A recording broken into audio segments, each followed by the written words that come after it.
So, Professor Gavrilyuk, what issues were discussed at your session? Yes, well, my session was dedicated to the question of spiritual perception, and it's a research project that I've been running with a number of colleagues for the last 10 years.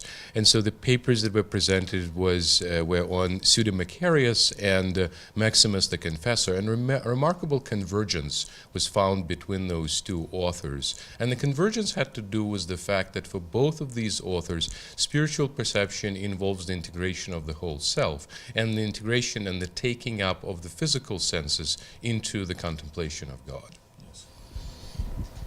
So, why is the discussion of these issues important today for your field, the church, and the world? So this is not, the discussion itself is not really purely theoretical. In other words, anybody entering the church, so what we did at the Te Deum service in many ways involved our senses.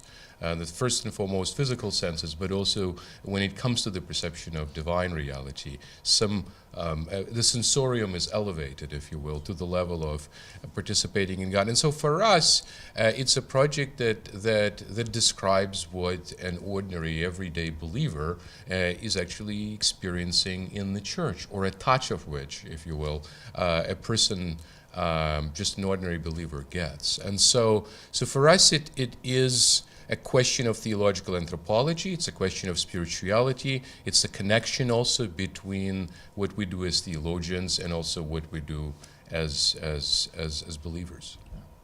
Thank you. And as a network of scholars, how can IOTA help advance this discussion in the future? And so what I hope as not only the chair of Patristics Group, but also IOTA's president, what I hope is that people would bring international research projects of this sort and of this caliber to the next meeting. And so the idea would be that IOTA itself would become a springboard for them, for the forging of new projects. Possibly people will acquire new contacts.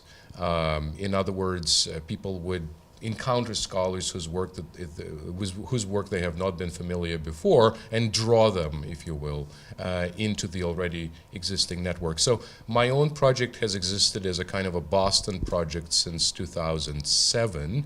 So we've been at it for 10 years. But given the fact that we're looking at the Eastern Fathers, and probably we'll be looking at spiritual perception in Scripture next time. So next time, most likely, we'll be discussing the spiritual senses in Scripture. Okay. Thank you. You're very welcome.